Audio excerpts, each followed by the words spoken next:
Good morning, horse whispering gambler followers. How are you all doing this morning? July 23, beautiful Sunday outside. Hope all is well with all of you guys. I had a frustrating day yesterday, but it didn't go out without a fight. And let me tell you a story. So touching on the first horse was Bubble Rock. There was no excuses for this horse. He just ran into one. As we say in the horse racing business, just ran into one. Some that was better, more handicapped, and it just ran into one. That was Bubble Rock. No excuses in that horse. That horse gave it all, and there's no excuses. Then we had Wet Paint, a beautiful Oaks winner in Saratoga. I told you guys, if you ever want to see a jockey and how they ride a horse to win, go back and watch this race in the Oaks. Dropped out last. This is why I love horse racing. You can be dropped out last for 3/4 of the race and come with a run and win a race. This is horse racing. This is tactics. Soccer has tactics, football has tactics, baseball has tactics. Horse racing has tactics too. If the jockey on Wet Paint decided to go out in front from the nose, he would have lost the race. So, here's what he knows about this horse. He filled the horse up all the way around the racetrack. Filled him up. I mean, filled his lungs. He let the horses do the donkey work in front and says, I'll catch you late. This ride on Wet Paint will forever be in my brain because it was just beautiful. Sits out the back. Go watch it again. The Oaks in Saratoga yesterday. Go watch this race. Sits out the back, comes with one run, sustained run, and gets up by the post. Bang! On the line. Beautiful to see. I love it when a plan comes together. That was Wet Paint. Then we had a horse down in Monmouth Park, Dam's Mission.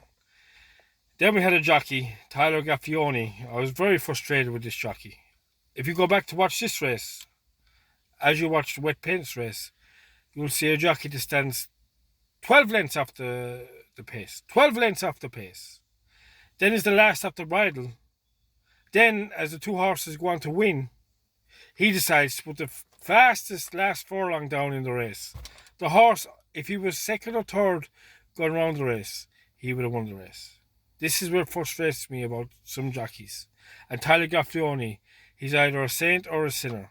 He does it sometimes to perfection, and you pat him on the back, and sometimes he just gets it all wrong. Tell me, if you watch Dam's Mission's race in Monmouth Park, there's not something wrong with that ride. But anyway, finish the story, we lost the money. Okay, forget about it, we move on to today. And then we had my old favourite, Tapit Trice. I don't know where we go with this horse. I really don't know. I backed the winner a few times on this, the winner of the Haskell on this race channel before, Jew Pocket Ride for Richard Mandela. I backed him a few times on this race. He was actually 12-1. I was debating yesterday whether I stick with my old flame or I go with new flame, and I went with the old flame, unfortunately. And look where I ended up. Tapit Trice. As soon as the gates opened, I knew we were done. Broke last, stayed last, went off the bridle, came back on the bridle, and then petered out. I couldn't believe it. Louis Hayes must be scratching his head at this horse. I want to get into Louis Hayes and say, what happened with Tapit Trice? I want to talk to him and say, where's this horse going wrong? Because I can see what he has. Todd Fletcher can see what he has, but he just doesn't put it out. Very frustrating horse. And then we had Flying Connection down in Del Mar. That one for me was a 20-1 shot, and for 3/4 of the race, rode like a 4-5 shot. Let me tell you, this horse was untouched, then found a bit of traffic, then petered out. I get it. Didn't come into places. It's okay.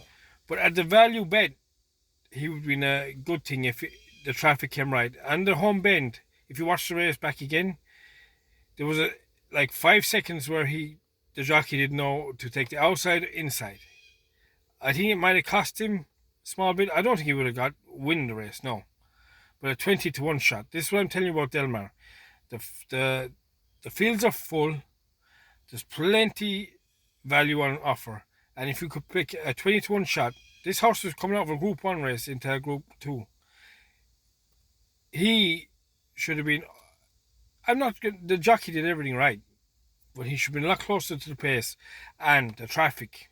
Del Mar. Everyone wants to be on the inside. I don't know why. Take the horse out wide and go wide. Go. Anyway, that's yesterday. It's like spilt milk. It's done and done. Thankfully, I put a lot more money on wet paint than I did the rest. But anyway, moving on to today. You'll be happy to know I've only got one selection today. One selection today in Saratoga. And this horse, mark my words, will do the business today. It's a horse called Nest for Todd Fletcher in Irad. Okay? This horse Nest. Beautiful, beautiful filly. If you see this horse in the flesh, you'll understand what I'm talking about. When you see beauty, you see it. Your eyes cannot differentiate ugly to beauty, but this horse is beauty. This can tell you beauty. This horse will beat Clarier today. It's got a 2 pound swing with Clarier. People don't care about weight. Well, I don't care about weight, obviously. But horses and jockeys, weight is everything. The 2 pound swing he has with Clarier will make all the difference today in Saratoga. Because if it was of level weights, I'd be favouring Clarier. But now, Nest has 2 pound swing with Clarier. So, that for me is golden. That 2 pounds makes the money grow. So God bless you all. One selection today in Saratoga. It's Nest. Irad Ortiz, Todd Fletcher, banker, will not be beat. God bless you all. Have a good day.